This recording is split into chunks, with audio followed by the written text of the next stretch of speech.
In this episode of Man vs. Marriage, needs. Needs. Needs. The podcast. How good do you want your life to be? It's really about becoming the best version of yourself that's possible.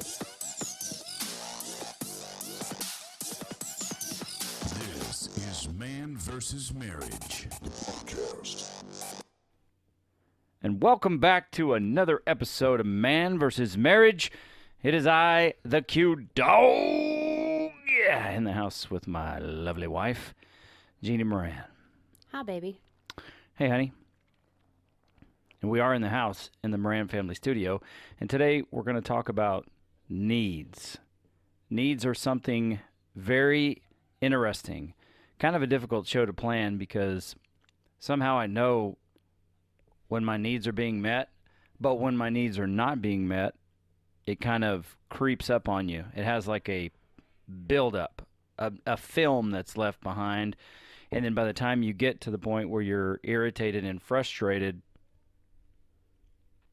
then you figure out, oh, crap, my needs aren't being met, but I haven't communicated it. Okay, so Rita explained that to me one time because I have a hell of a time figuring out, A, what are my needs, what are my wants, and B, I'm so used to putting myself on the back burner that if something is not met for me, I automatically just push it to the back burner and take care of the things that I need to take care of, and I'll take care of my needs last. So you kind of go in this like autopilot, or you overextend the grace period of, well, maybe you're tired, or maybe you're having a grumpy day, or maybe something's going on with you. So I'm going to ignore my needs for now, and I'll just do my own thing, and we'll come back at it later.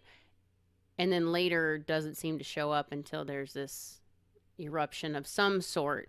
Yeah. Usually with us, it's me going off on the kids and Quincy realizing, okay, we're going on a date night. Yeah. Or you coming home and going off on me and me going, who forgot to cook the meal? I totally forgot that we were supposed to do something for you today. I'm sorry. And Oh, it's, geez. you know, it just becomes one of those. I hate getting butt hurt. I do too. I hate it. I do too. But Getting you know butt what? hurt is so stupid to me.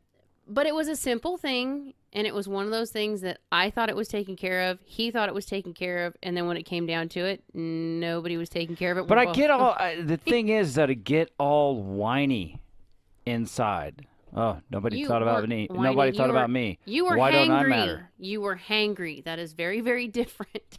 I was not as much hangry as I for some reason. I get offended, like nobody thinks of me. But 29 other days out of the 30 days in a month, y'all take such good care of me. And there's one time, and then I just start fighting with myself about, why do you have such a stupid attitude right now? Why are you such a freaking baby? I'm just telling you the truth. I'm not denying. I didn't even plan on talking about this stuff, but no, but that's where we are because for you, that's one of your needs, is that you have dinner with the family and things are done while you're on the road coming home. So it's usually that's a need for you, is to have the family time, that even just that hour. yeah. You need that hour. So when you get home and it's not ready, or the schedule is messed up, or your food's not prepared, because Quincy eats opposite everybody else, so his food is prepared separately. Not everybody, because Okay, me well, and Mo, but carnivores. it just kind of gets pushed to the wayside. It happens once in a great while, but when it happens, that need to come home and have family time gets messed up, because now we have to take side time to cook the food, prep it properly, and that just takes away from, and then it's like, okay, well, now you're coming up on your bedtime, and he's very, very regimented in his schedule and his routine, because he has to be, to get enough sleep and stay healthy and function and do everything else. So it's just a very structured lifestyle for you. And it's like me with a speed bump. Dude, you throw something at me and you just blew everything out of the water. But there's something there, though, that I don't like, because I agree. I try to get home and maximize my time with our family. And that is very important to me because I spend 3 hours a day commuting. Yeah. But still, in all other areas of my life, if there's a change or a hiccup or a problem, I usually just roll with the punches, make an adjustment, pep the crowd up, and move on. I don't know why I get so butthurt. I do want to maximize my time, but there's also this thing that I want to matter. I mean, heck, it's probably one of the reasons I'm doing this podcast. I want to give back, but I want to matter to people. That's a big deal to me for some reason. And when, everybody's stuff is done but mine, it's like, well, why don't I matter? But it's once in a great while. So the next time I do something stupid like that, maybe you could say, honey, you matter. It just happened. Get over yourself or something. Because, I started getting all irritated. And then, I was like, oh. And then I got more irritated because I needed to cook my flank for the next day. And it was getting late towards bedtime. And, Yeah. I like to be on my schedule so that I don't oversleep. I get my gym time and then get on the road. But again, that's one of your needs, is to have that family time at Agreed. the end of the day. So when it's not met or something screws it up, it's one of those things that impacts you. Whether you are happy about the way you react to it or not, that's not the point. The point is, it is a definite need to have your kids and your wife for at least that hour a night and release your day and have your connection time. That's your quality time met right there. Yeah. And when you don't get it, it's difficult. And honestly, the times that it hits you the most is when you've had like the crappiest week or the most stressful things happen in the last, I'd say, up to 2 days. And then all of a sudden something blows up at home and it rocks you.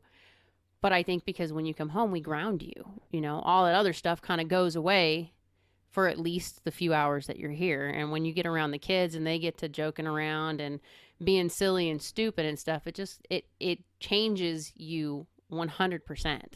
Yeah, and there's plenty of chaos that has to be diffused when I get home, but I enjoy being with my family and spending the quality time, so I totally agree that's part of it. I just like to be, I just like to have my chi, inner peace. And I don't like the way I act when that happens. But it's going to happen more, and I'll be interested. Usually I get to the point where I'm just making fun of myself and, kind of snap myself out of it. You big freaking baby, shut up. That's what I tell myself. But that's the same. I mean, I'll let things go for a couple of days. I need Quincy to be the balance with the kids. I'm with the kids all day long, especially with the virtual schooling and, the two that are on summer break for a couple of weeks before their summer school starts. And it's a lot because their routine changes. Autism becomes a hellion when it wants to. And so when he comes home, I get that breather. Well, sometimes we don't get that breather because gym time got taken a different route, or, we might have a family situation that needs to be seen to, or, it's date night. So we're not going to talk about that stuff tonight. We're just going to have date night and downtime. And I will let things slip without telling him, okay, this was a situation today and it's frustrating me, or this particular child and I are going head to head right now and it's frustrating me, or autism was a complete and total douche today and I need you to take over. I'll just kind of let it go and suck it up for a day or two. And then whichever unlucky child decides to bounce on my last nerve come day 3 or 4 gets the explosion. The wrath. And it's usually something small that sets it off. Or autism will just decide that is the day that autism and I are going to go head to head. And that is the day that I choose to tell autism to piss off. We're not going to argue today. I'm going to win and you're just going to bow down to me. And it doesn't always go that way. It's in my head, but that's not how it works. And then by the time you get home, it's like, what happened? But it's on me because I didn't voice, these things are stressing me and I need you to help balance this out, because I will just take on stress. I will just continually allow it to attack me. It's something that I've just learned to do over the years, because it seemed like in the beginning we were just getting pounded all the time. And there really wasn't anybody in a similar situation. So we really didn't have a lot of people, even the people who had the same amount of kids, or, you know, had one or two that had similar issues, but it just, that no one ever understood the full dynamic. Until we went to that multiples picnic. Oh, good Lord. We were surrounded by people that... We were watching 3s and 4s and we're going, hey, wait a minute. They've got 3. Oh, whoa, they got 4. Ouch, no. Yeah. These are our people. And I agree with you, and I think we all let it build up too much. And when I sat down to write this out, I just asked myself, well, what are your needs? And automatically, when I ask myself what my needs are, I just draw a blank. Yeah, I'm the same way. And that's, you know, bro, I'm asking you, what are your needs? Do you know? And of course, every dude like me is going to say, I need sex. Because we do. I do. Excuse me. So do we. You do, but I've never been a woman. So you know, sex is one of them. That's like the easy button. You need it. You want it. You want lots of it all the time.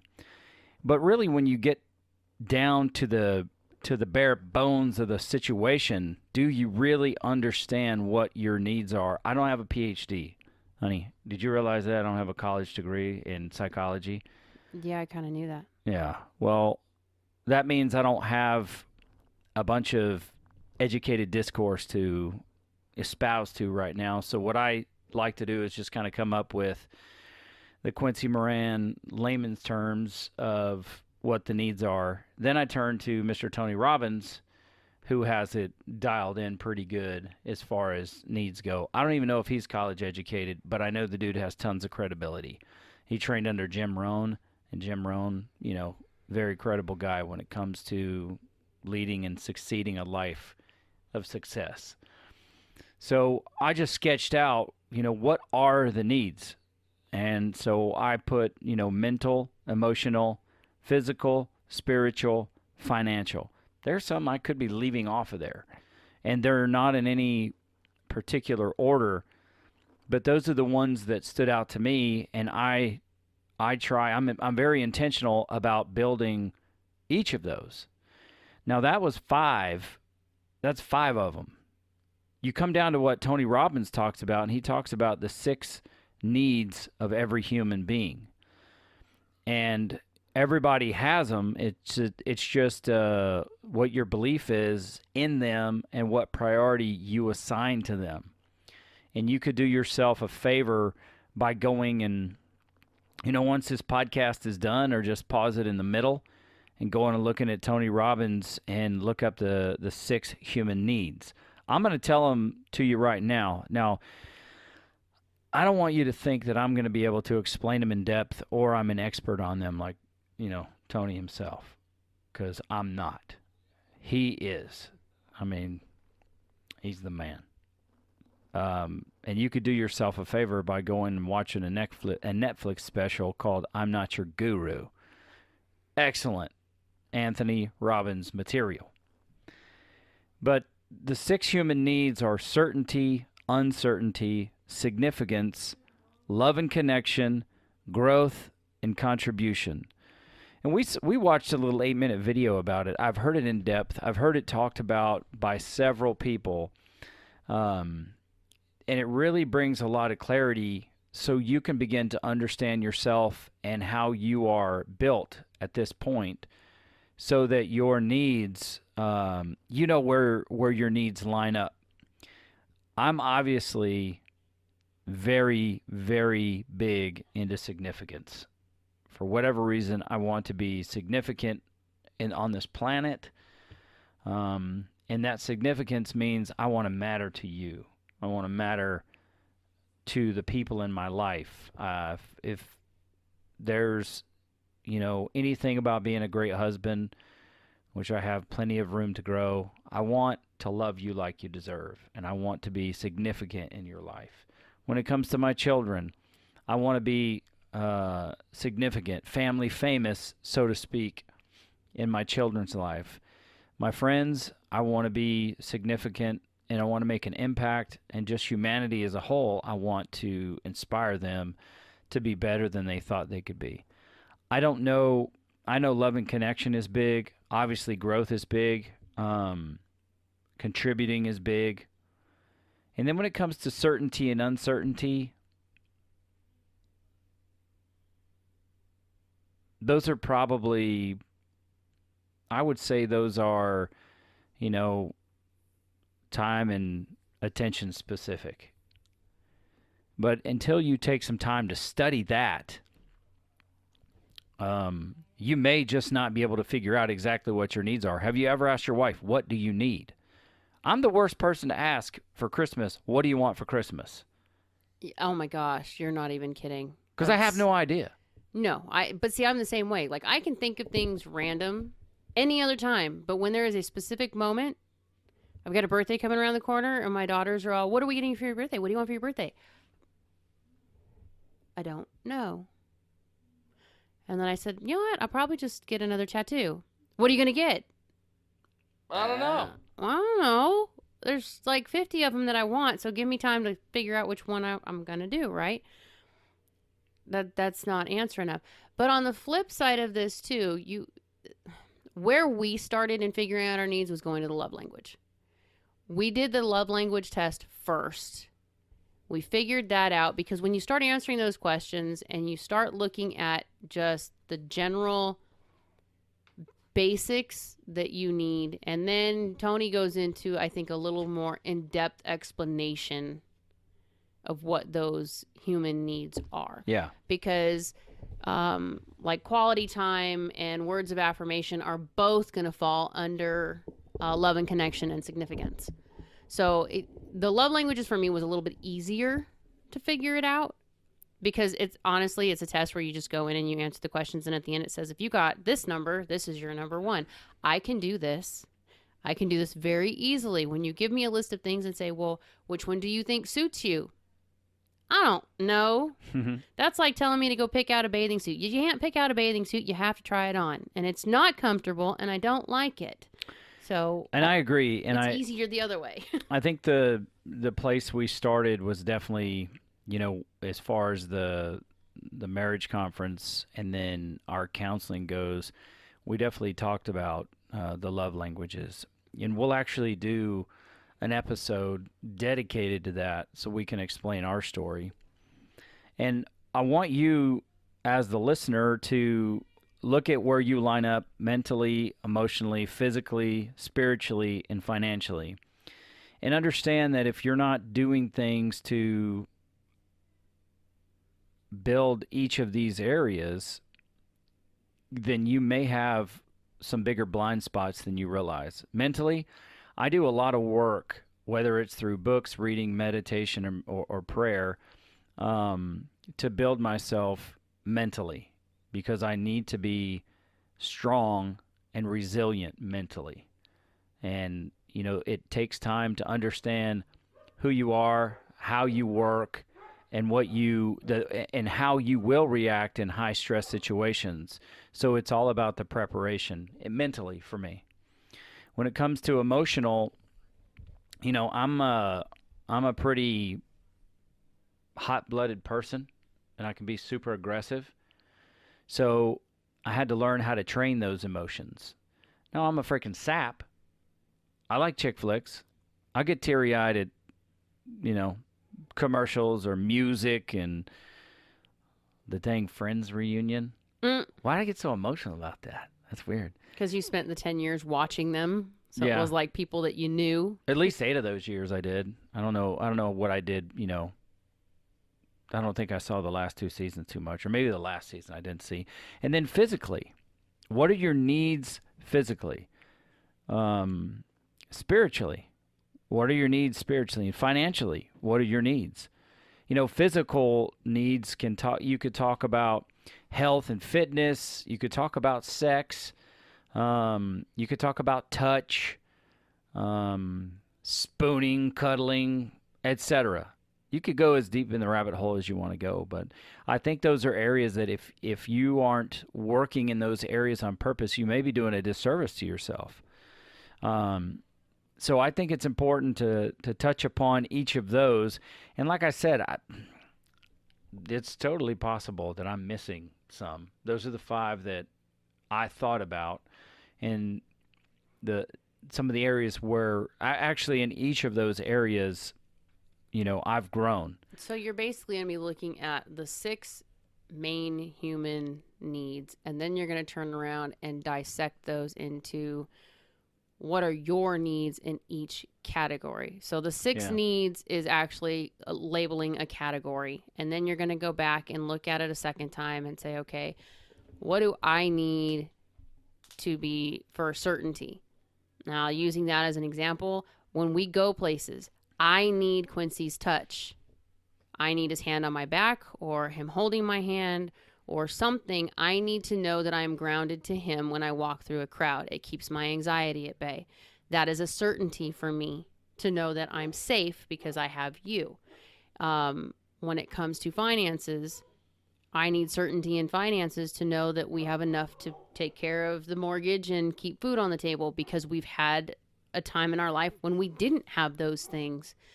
And I needed that to be stable. Mentally and emotionally, I needed that to be stable. Now that those things are stable, now I can start looking at what's okay to be uncertain. I struggle with that. Uncertainty for me is a difficult place to be. I need it. I like doing spontaneous stuff. I like when you and I just randomly say, okay, we're going to go take a weekend away. We've got babysitters. We're just going to go. Surprise. Here we go. I love that kind of stuff. But at the same time, it plays on my emotions because I am so trained. Okay, what about the babysitter? Does she have everything that they need? Do we need to line out a schedule? I go through a mental check of 50 things that need to be done before I can actually get in the truck and start driving. And it still takes us about 2 hours before both of us can go, okay, we're not at home anymore. This is vacation time. We're away. But there's still certainty in uncertainty I have to have. Yeah, well, and it's a lot easier to take uncertainty when it involves an adventure and it doesn't involve chaos. We have a lot of chaos. We've had a lot of uncertainty over the years, so that's when I think that you and I both have to learn to balance. There's a little chaos right now, and I'm just going to suggest that we don't do Instacart anymore when we're podcasting. So I don't want to go out and go Ninja Warrior. That's actually Amazon on the dogs because they're the food barking. Order coming at the same time. So Yeah. I apologize. Yeah. Well, it's not really something we thought about, but I'm thinking about Home it. studio. I have a lot of certainty in knowing that we should probably not Instacart while we're podcasting. Of course, if I just shut up about it, it probably wouldn't be a thing. Anyway, I'm actually seeing how these 6 human needs can be tied to these Quincy Moran 5 areas of needs. I don't have a special name for that.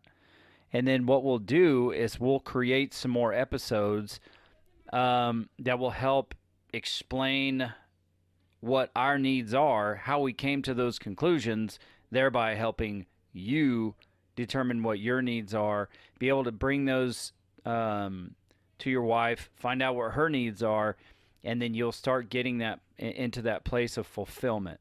Because I think it's very important for us to embrace some awareness when it comes to our needs and our actions. I think it's just my opinion that unless you take time to be intentional about these things, when the rubber meets the road, frustrations at a fever pitch, arguments are going on, a lot of these things could have been avoided if you just knew what your needs were, if you know what her needs are, and then you make a plan to fulfill those. What would you say about that? I think you're right. I mean, that's what we had to do. I know that was recorded. Boo. It's not the only time. Shh. Stop it. stop it, you. Stop it, you. I think the way we did it with Rita was very similar. We had to go through individual needs, then we had to go through and figure out what we needed between each other. Because there were things that you won't realize it until you really look at it. There are things that you need that you are responsible for supplying. Correct. And you may not be doing them because of whatever reason. Usually it's because life is kicking you in the balls and it's just kind of one of those things that it gets pushed to the side. But also, sometimes people do it because we don't want to be accountable to it, and we don't want to. If I ignore it, it'll go away. there's also the side that's like, well, why would I do that? Because he or she's not doing this. Yeah. You know, and that's where it's Tit like for tat. you're expecting a ransom to be paid. That's where your sex life gets screwed up. Just putting it out there. So and resentment is such an ugly, ugly thing. And it's really, the ingredients are like disappointment and frustration, unmet expectations. And your needs can be going unmet precisely because you're not willing to do something because that something is not being done for you. And after it goes on for so long, you forgot that this was a need of yours. You just know that it's an irritation or a resentment. So when things start to happen, you could be acting out of whatever that level of frustration is that's making you miserable. And it can be an unconscious thing. I mean, there's unconscious and your subconscious, which I am learning thanks to Dr. Caroline Leaf. And those things that happen, that are unconscious, they come up and they move at the faster than the speed of light. And then your body is, or your attitude is moving and reacting from something that you're not even aware of.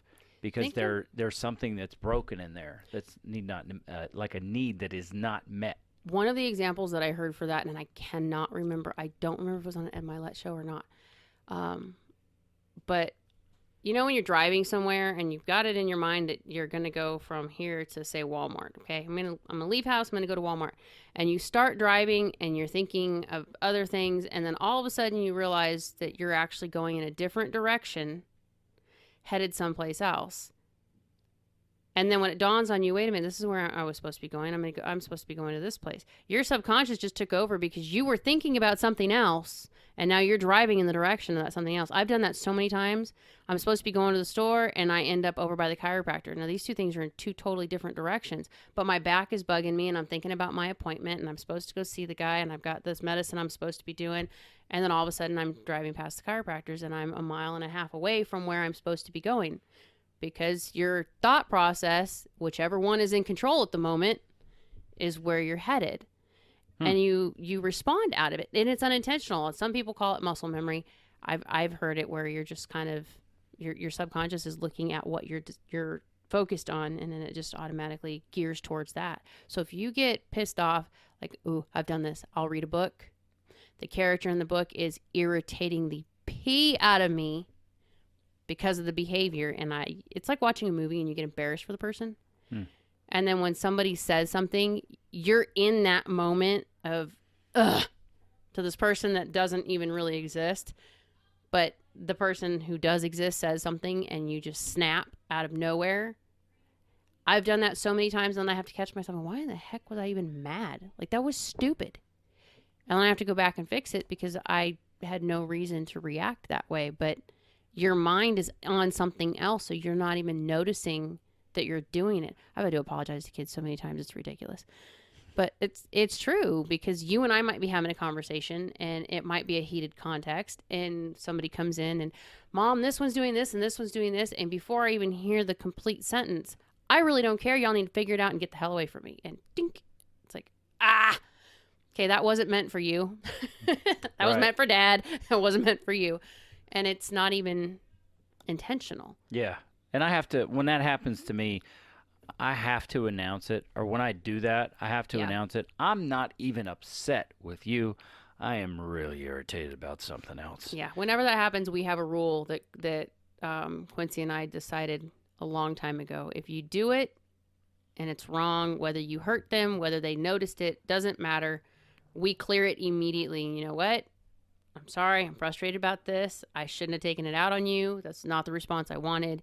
Even if what I said was true, like even if you should get punished for what's going on right now, or even if what you did was not the smartest thing you should have been doing, we will still come back and correct the tone that it was said under. Yep. And why it was said under, and explain this is not an excuse. This is me owning up to my mistake and letting you know I apologize. This was not your fault, nor was it my intention to hurt you. Just because, A, we want the kids to learn, own your stuff. Mm-hmm. And B, I don't ever want the kids to walk away from here with a scar for something that was never intentional and that can fester and turn into something stupid for them years later because they held on to it, you know? At least not a scar with a negative memory attached to it. You don't want them to leave with open wounds either. But, you know, as hard as you try to be, you know, the best, you're still part of being a human is screwing up. And that's hard for me to deal with, but it just is. So that's kind of kicking off this discussion about needs. Understand that you can do things for, you know, mentally, emotionally, physically, spiritually, and financially that can be positive, but you can also have experiences or do things that result in a negative. And then remember we talked about also the 6 human needs that Tony Robbins talks about. I don't know if he's the originator. I just know for sure that he is one who discusses it in great depth, and he can articulate it beautifully. So be sure you check that out. I'm going to do my best to get that video in the show notes. And then like Jeannie mentioned also, love language. We're doing an episode called The Love Talk, and it's going to be about love language.